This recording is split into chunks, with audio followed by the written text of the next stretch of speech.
आज हम आपके लिए एक क्विज लेकर आए हैं, एक पहेली। आज हम आपको एक झरने की तस्वीर दिखाएंगे और आज आपको यह बताना है कि यह झरना भारत के किस इलाके में है, किस क्षेत्र में है और जहां यह झरना है उस हिल स्टेशन का नाम क्या है। तभी यहाँ से नहीं आ रहे लोग। अच्छा पापा यहाँ से जल्दी निकल जाओ तो बढ़ता जाएगा ये। जल्दी कैसे निकलूँ? हाँ नहीं जल्दी भी नहीं निकल सकते, तभी यहाँ से लोग कम हो गए, नहीं जा रहे। तो आज का सवाल यह है कि ये जो झरना है, वाटरफॉल है, ये किस हिल स्टेशन पर है। लोग पैसा खर्च करके ऐसे वाटरफॉल्स देखने के लिए अक्सर हिल स्टेशंस पर जाते हैं, पहाड़ों पर जाते हैं, लेकिन ये झरना किसी हिल स्टेशन पर नहीं बल्कि भारत की राजधानी दिल्ली में ही आजकल मौजूद है। आप चाहें तो इस झरने को देखने के लिए जा सकते हैं, आप चाहें तो इस झरने के नीचे खड़े होकर नहा भी सकते हैं और इस पर कोई टिकट नहीं रखी गई है। ये सरकार की तरफ से आपके लिए फ्री है, मुफ्त। इसे भी आप सरकार की तरफ से एक फ्री बीज मानकर चल सकते हैं कि ये सरकार ने आपसे वादा किया था कि आपको झरनों का मज़ा यहीं दे देगी और आप इसका लुत्फ उठा सकते हैं। इस समय देश की राजधानी दिल्ली के मुख्यमंत्री अरविंद केजरीवाल जयपुर में मेडिटेशन के लिए गए हुए हैं, जबकि दिल्ली पानी में डूब रही है। शायद उन्हें पता भी नहीं होगा क्योंकि उन्होंने अपना मोबाइल फ़ोन बंद कर दिया है और वो अपने लोगों को ये कहकर गए थे कि जब तक मैं विपस्सना करूँगा इस शिविर में तब तक मुझे बिल्कुल डिस्टर्ब ना किया जाए। वो ना तो 10 दिन किसी से बात करेंगे, ना अपना कोई फ़ोन कॉल लेंगे और वो पूरी दुनिया से अलग रहकर कट कर मेडिटेशन करेंगे। ये अलग बात है, हो सकता है उन्होंने कोई अपना ऐसा समय रखा हो 15-20 मिनट, आधा घंटा, जिसमें वो अपने ऑफिशियल कॉल्स लेते हो, हम कह नहीं सकते। लेकिन विपस्सना में अक्सर यही होता है कि व्यक्ति को 10 दिन पूरी दुनिया से कट जाना होता है। इसलिए हम ये बात कह रहे हैं कि हो सकता है कि अरविंद केजरीवाल को आज जो झरने दिल्ली में बह रहे हैं इसके बारे में पता ही ना हो। जबकि दिल्ली पेरिस, आपको याद होगा उन्होंने दिल्ली को पेरिस बनाने की बात कही थी, वो दिल्ली को वर्ल्ड क्लास सिटी बनाना चाहते हैं। लेकिन अब ऐसा लगता है कि दिल्ली वर्ल्ड क्लास सिटी बनने की बजाय इटली के शहर वेनिस जैसी बन गई है, जहां सड़कों पर ही नाव चल रही है। देखिए, आपको ऐसा लगेगा जैसे ये वेनिस हो। वेनिस में भी ऐसी ही नाव चलती हैं, वहाँ सड़कें नहीं हैं बल्कि वहाँ पर तालाब हैं, नहरें हैं और उन नहरों से ही पूरा शहर जुड़ा हुआ है। और अब ऐसा लगता है कि दिल्ली भी सड़कों की बजाय आजकल नहरों से जुड़ा हुआ है। आप कोई भी नहर पकड़ लीजिए और नहर का नाम रख दिया जाएगा कि ये फ़लानी नहर है और लोग ऐसे ही रास्ता बताएंगे कि आप पहले आप ये लहर लीजिए, उसके बाद इस लहर से राइट दूसरी लहर जा रही है, फिर वहाँ जो दूसरा नाला जा रहा है वहाँ से आप चले जाइए और इस तरह से आप एक नहर से दूसरी नहर होते होते अपने दफ्तर तक पहुँच जाएंगे।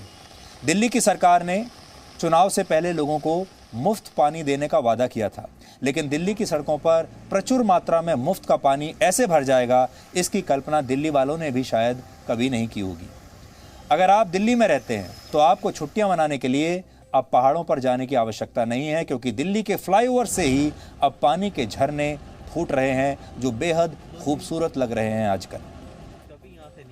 इसके अलावा आप दिल्ली की सड़कों पर ही नदी, तालाब और स्विमिंग पूल का आनंद भी ले सकते हैं और इनमें से किसी भी सुविधा के लिए आपको कोई पैसा नहीं देना है। ये सब बिल्कुल मुफ्त है। ये सरकार की बाकी योजनाओं की तरह भी बिल्कुल मुफ्त है। जैसे सरकार ने आपको कहा था मुफ्त पानी दिया जाएगा, अब तो आपको इतना ज़्यादा पानी दे दिया है मुफ्त में कि दिल्ली की जनता इसके बाद कभी पानी नहीं मांगेगी। दिल्ली में आज और कल 2 दिन कुल मिलाकर कुछ ही घंटों की बारिश हुई है, लेकिन दिल्ली की सड़कें मिनटों में एक छोटे मोटे समुद्र में बदल गई। ये आप तस्वीरें देख सकते हैं।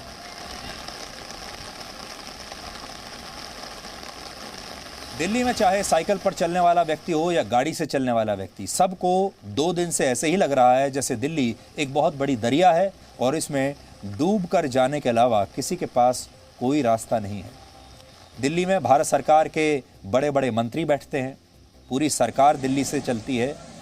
यहाँ पर हाई कोर्ट है, यहाँ पर सुप्रीम कोर्ट है, यहाँ पर प्रधानमंत्री रहते हैं, राष्ट्रपति के लिए राष्ट्रपति भवन है, तमाम वीवीआईपीज़ यहाँ पर रहते हैं और सारी भारत सरकार यहीं से चलती है। संसद भवन भी इसी जगह पर है। लेकिन चाहे इनमें से किसी का भी कोई बंगला हो या कोई पुलिस थाना, दिल्ली में शायद ही कोई ऐसी जगह होगी जहां बारिश का पानी अभी भरा ना हो। दिल्ली के एक पुलिस थाने में जब पानी भर गया तो कुछ लोगों ने सोशल मीडिया पर लिखा कि ये पानी असल में थाने में अपना जुर्म कबूल करने के लिए आया है। तो यहाँ आप कह सकते हैं कि ये जो थाना है दिल्ली में, पुलिस थाना, इसमें पानी खुद ही सरेंडर करने के लिए आ गया और पानी खुद ही अपना जुर्म कबूल करने के लिए इस पुलिस थाने में घुस गया।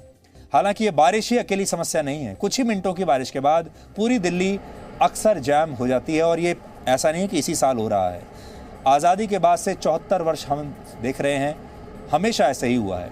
एक मेट्रो ट्रेन की विंडो से बनाए गए इस वीडियो को देखकर आप समझ जाएंगे कि दिल्ली में आज ट्रैफिक जैम की क्या स्थिति है और सड़कों की क्या स्थिति है। देखिए,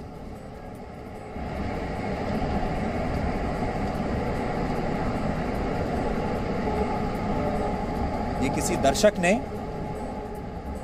मेट्रो ट्रेन में सवारी करते हुए ये वीडियो बनाया है। यह हाल तब है जब ट्रैफिक जाम की वजह से दिल्ली की अर्थव्यवस्था को हर साल 70,000 करोड़ रुपए का नुकसान होता है। वैसे तो आपको ऐसी तस्वीरें भारत के किसी भी शहर में दिखाई दे जाएंगी। आप किसी भी शहर में रहते हो, दिल्ली हो, मुंबई हो, बेंगलुरु हो, चेन्नई हो या दूसरे जो छोटे शहर हैं, हमारे जो दर्शक हैं जो दिल्ली के बाहर रहते हैं वो अक्सर यही कहेंगे कि इन तस्वीरों में ऐसी क्या खास बात है। हमारे यहाँ भी यही होता है। खास बात यह है कि दिल्ली में ऐसा नहीं होना चाहिए था, क्योंकि दिल्ली भारत की राजधानी है, दिल्ली भारत की पहचान है। सोचिए, अगर आज ओलंपिक खेल टोक्यो की बजाय दिल्ली में हो रहे होते तो क्या होता। शायद नौकायन की प्रतियोगिता के लिए अलग व्यवस्था करने की जरूरत ही नहीं पड़ती और खिलाड़ियों को शायद नाव में बैठाकर स्टेडियम तक ले जाना पड़ता। सोचिए, अगर G7 देशों की बैठक दिल्ली में हो रही होती या कोई और बहुत बड़ी अंतर्राष्ट्रीय बैठक दिल्ली में हो रही होती और दुनिया भर के जो राष्ट्राध्यक्ष हैं वो दिल्ली में होते, तो शायद इन बड़े बड़े नेताओं को नाव में बैठाकर सम्मेलन वाली जगह पर पहुंचाया जाता। और ये दिल्ली के बारे में क्या सोचते। दिल्ली में जिन इलाकों में बाढ़ जैसी स्थिति है, सबके लिए अरविंद केजरीवाल और उसकी सरकार को दोष नहीं दिया जा सकता।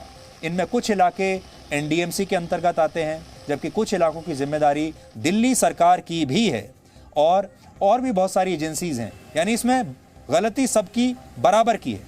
लेकिन सवाल यह है कि जब दिल्ली की सरकार दिल्ली को पेरिस जैसा बनाने का श्रेय लेती है, जब उस पर करोड़ों रुपए के विज्ञापन अखबारों में छपवाती है और जब उसके नाम पर वोट मांगती है, तो फिर उसे इस समस्या के बारे में भी गंभीरता से सोचना चाहिए था। और जैसा हम आपको बता रहे हैं, ये जो इलाके हैं कुछ NDMC के इलाके हैं जिस पर दिल्ली सरकार का कोई प्रभाव नहीं है।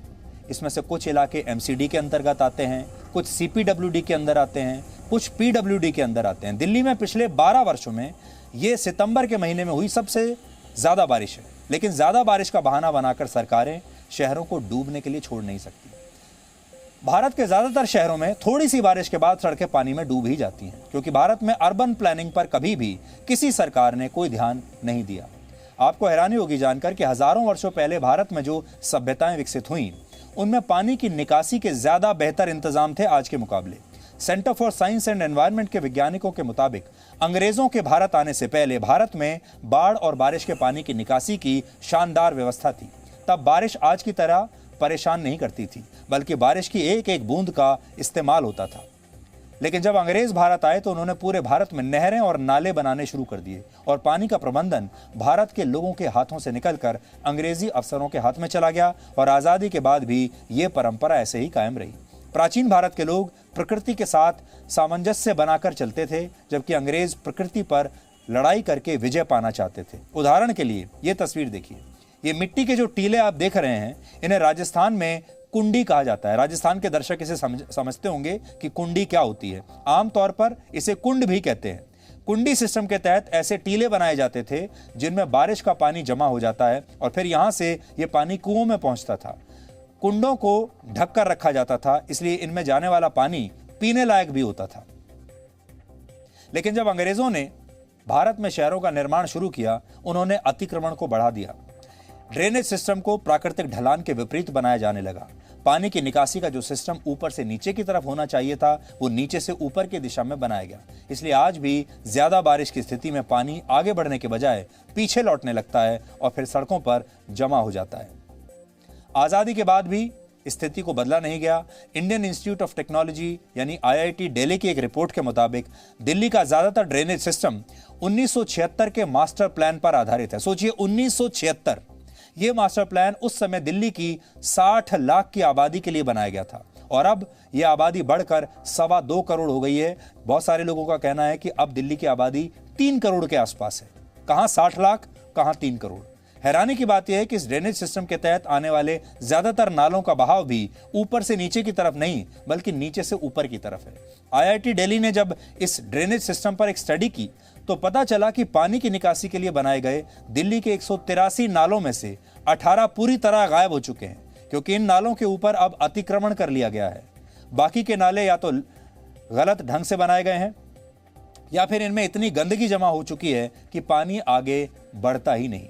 इसके अलावा किसी भी शहर में सीवेज और बारिश के पानी की निकासी के लिए अलग अलग नाले होने चाहिए, लेकिन दिल्ली जैसे शहरों में जगह की कमी की वजह से दोनों नाले आपस में ही मिल जाते हैं। सीवेज के पानी में लोगों द्वारा फेंकी गई गंदगी भी होती है, इसलिए पानी के बहाव में रुकावट आ जाता है।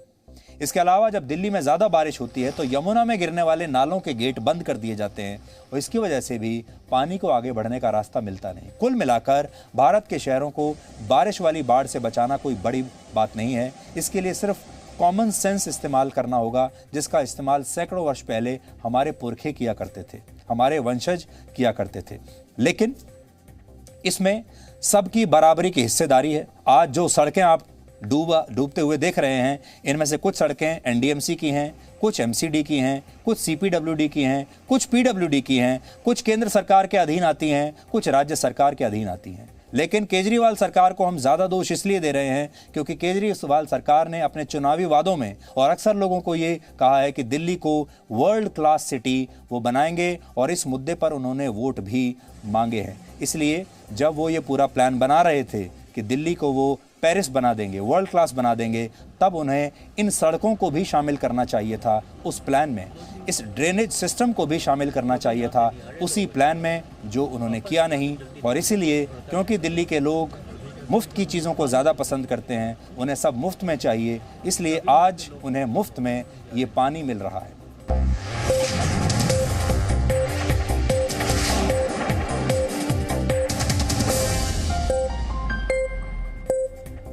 Presenting B News app, available on Google Play and App Store. Download it now.